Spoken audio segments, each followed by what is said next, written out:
Greetings, guys. Welcome back to my channel. My name is Monette, and this is my channel, Evolve with Monette. Dark screen with the semi morning light streaming in. I hope that you guys are all doing well. I was doing my spiritual work this morning, and the first thing that came up was the fact that you can't save them. For those of you that are new here, I am a professional intuitive empath, and I have to share this message with you. It's a message that I came across myself in so many different iterations of people throughout the years. My empaths and my earth angels, if you are here, we are often assigned the toughest cases. And the people that we are assigned don't often realize that we are assigned to them. And if we are not self aware and haven't done our own deep diving in spiritual work, we don't realize why we're here and that we are, in fact, empaths and earth angels designed to transmute energy and to help elevate people into their spiritual path or to maybe keep them from self sabotage. I, like you, have had many opportunities to practice my spiritual gifts, but also to live out my North Node and be in that light of lifting people. It's a heavy burden. It's a thankless job, as many of you guys know. One of the things that happens, though, is we get very attached to our subjects, and that's not the way it's designed for us to stay attached. The initial attraction or chemistry, friendship, or otherwise is there to pull you in because your angels want you to make sure that you know this is the person that you are assigned to. And you will put in a lot of work, empath, because you know what to do instinctively to transmute their energy and to heal them or to make them aware of their spirituality or their patterns or their shadow work. Now, it's a two-way street.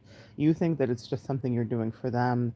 It is something that you are doing for thee, for you, empath and earth angel, because the assignment of being part of a two is that you're transmuting your own toxic energy and shadow work too. And you say, well, how could that be, Monette? If I'm an earth angel, then I've come in and I've figured it out. Nay, nay, you've not figured anything out. None of us have. But that doesn't mean that we didn't choose to incarnate into this life to have these lessons and to get it right. And we did. So some of us chose a harder starter pack. Some of us chose things that were difficult to get through: tough families, neglect, abuse, narcissism. And that's how we got our training. We were in college when we were 5 and 6 and 7, energetically, to learn how to transmute the energy of that person that we put so much of a priority into later. But the thing about it is, you get invested in that, and you can be really there for a while thinking that you can save them. And that's never what this was about. It was about you seeing your own wounding and figuring out how to clear that out. It was also, maybe in some cases, about you being of assistance for them spiritually, giving them emotional clarity. But those relationships, if you haven't done a lot of your work preliminarily and you haven't set boundaries, and you have CPTSD, which is childhood PTSD, post traumatic trauma distress order, you will lean into over giving, empath. And that's one of the great lessons that every empath and earth angel is here to learn, is to where to set boundaries and when to let something burn. And that's not a concept that we love. We think, no, if I am divine and I am sent from above to be of service to someone, we never give up. No, that's not what we were here to learn. You were here to learn exactly when to give up. One, like I said, to let it burn. I think of Kenny Rogers. You got to know when to hold them, know when to fold them, know when to walk away, know when to run. The next line is something that me and a past soulmate used to laugh about. He would say, you never count your money when you're sitting around poor people. But Kenny Rogers said, you never count your money when you're sitting at the table. It's a very interesting thing. I'm going to go back to the counting your money when you're sitting around poor people. We are spiritually rich, empath and earth angel. and people will see that and want to take advantage of that. My soulmate was telling me that many years ago because he wanted me to understand the dynamics of being around people that are impoverished because he was very obsessed with wealth. That was not my concern, but spiritual wealth I am concerned with. And the principle does apply. We carry it over. It was an important lesson, and now I understand why. When you are richly abundant emotionally and energetically, you will attract people that want to be what you can be or take what you have. Sweet empath and earth angel. That's the narcissist, that's the sociopath, that's the low vibrational person that wants to take your light and siphon your energy. Your energy, your currency is your energy. You get it? So if you are going around as we do, sparkly and magical and filled with glitter and life and hope and unicorn rainbows, people will want to take that from you because you may not realize, empath, what a precious resource you have. And you may not realize, earth angel, that you were assigned people that you were supposed to sprinkle that light onto, but not to let them completely deplete you. You never count your money when you're sitting at the table. You never share that energy copiously with people that are not able to generate it themselves. You get it? You can't save them. That's the message that my angels gave me this morning. After years of trying to save so many people, after years of putting myself in terrible positions and ill, poor health, physically manifested, there's a phenomenon that will be written about and talked more about as the years go on. But empaths and earth angels are often on the wrong side of health, and it's because, and they're dealing with the what are called these phantom illnesses like fibromyalgia or lupus, or things that are cyclical and autoimmune issues.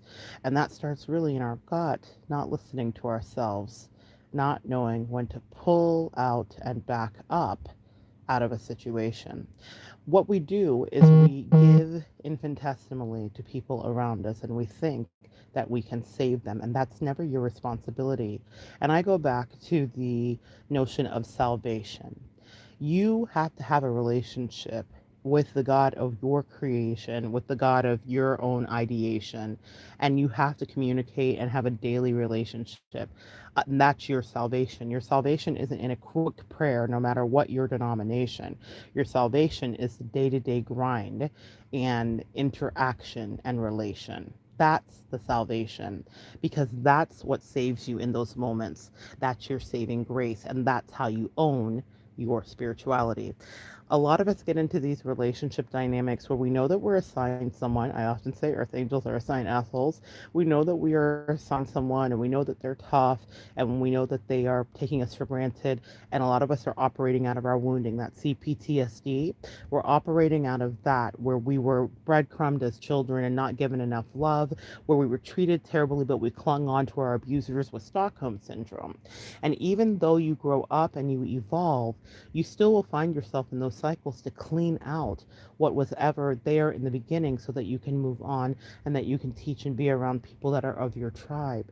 But some of us stick and stay far longer past our expiration date and serve energies far past our time because we think that it is our sole responsibility to take them across the finish line. It is not. I know for sure in my life that I have offered pearls of wisdom that were truth bullets that may have hurt upon entry, but I know that inside of that bullet was the antidote to the poison that they were trying to be to me. You hear that? Let that sink in. People love you when you are communicating and when you're speaking a truth, but when it's aimed at them, then it's the worst thing that you can do. But you're just trying to save them. Now let's talk about that. Who saves people? Spiritual energy saves people. Your own self realization. Dark nights of the soul can save you. Amazing grace can save you. How sweet the sound. Are we the Christ? No, we are lower on the totem pole in that regard, meaning we are the body. We are actively working on the behalf of a Christ consciousness, if you will, or a universal consciousness, where it's like we are here to give energy to people and to make it real, but to not be in a situation where we think that we are the only way that they can heal.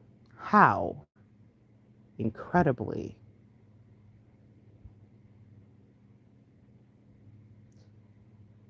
full of ourselves we can be. I have to say that, and I'm saying it not just to you, I'm saying it to me. How arrogant to think that we are the only way that a person will evolve into a better day. We have pearls of wisdom to drop off, and yes, we understand the assignment, but it doesn't mean that we're supposed to stay, especially if they continue in their abusive, disrespectful, disgusting way. These words, you think, well, if you're an earth angel, you are meant to deal with that. Yeah, yeah, sure. We, to a certain level, there's a threshold, but part of our embodiment on this earth is to find our self worth and to not always be a doormat. Empath, I'm talking to you. Earth Angel, I'm talking to you too.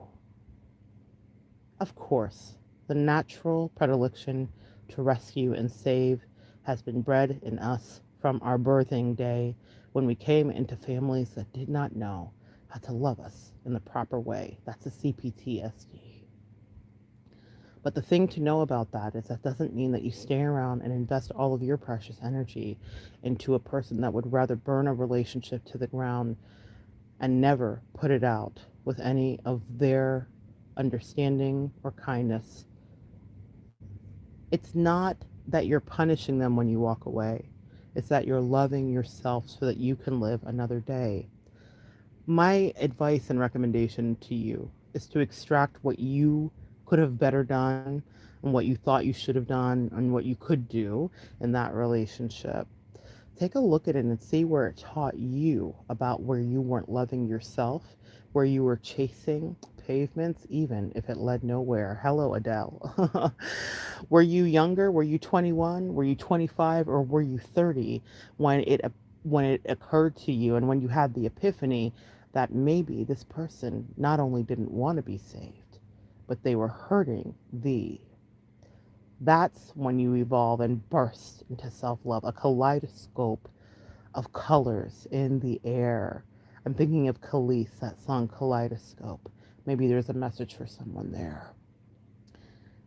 Yes, in that song, I do believe she's talking about realizing how her son comes into her life and he's worth putting down the strife of a toxic relationship, her relationship with the rapper Nas, I do believe, and how he makes everything amazing.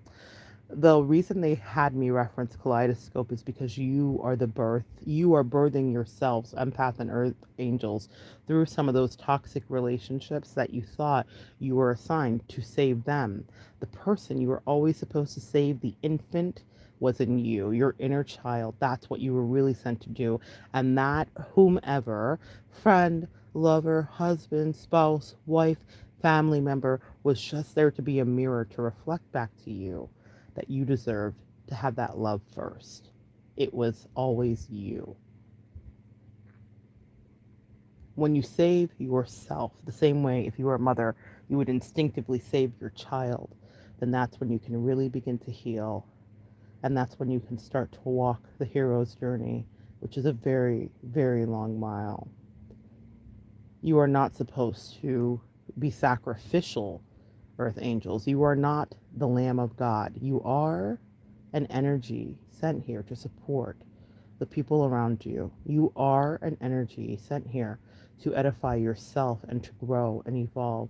You are not an ultimate out for someone who prefers to devolve into insanity and madness. Staying connected to people that are addicted to their sadness will deplete you. It will cause you to feel drained and worthless.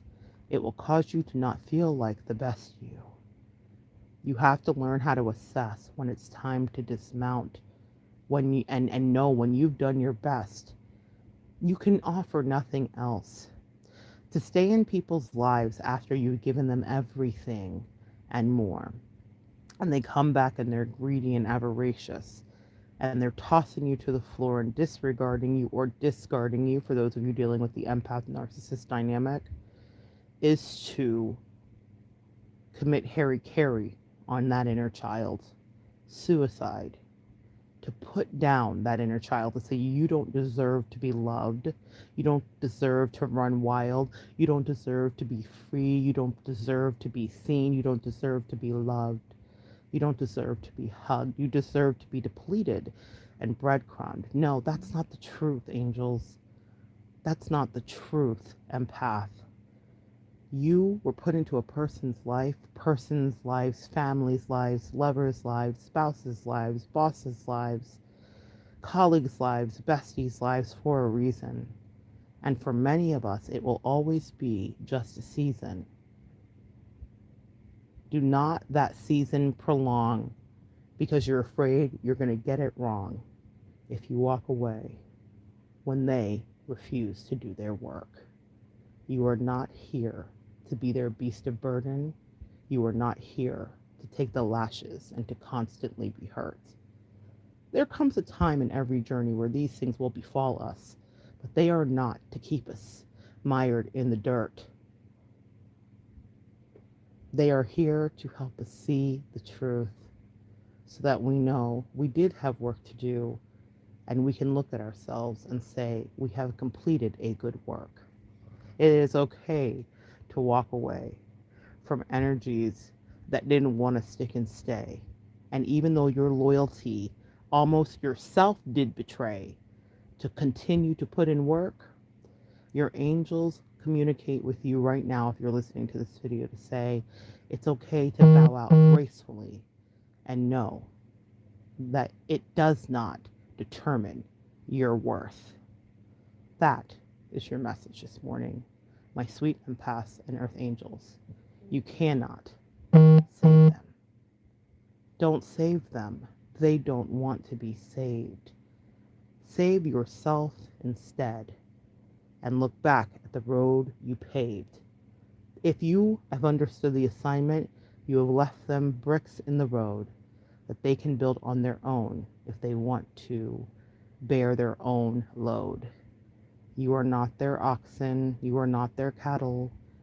You already helped them through spiritual battles. And the universe, God of wonders, in you, my empath and earth angels, is well pleased. Get up off those bloody knees. Stop sacrificing yourself. You are not the martyr. There is a road in front of you, a path that's cleared by angels and ancestors, because as they say to you, for your sacrificial work, you will go farther than anybody that's around you, than anybody could have ever imagined, than even that little child inside of you that you chose to save could have dreamed.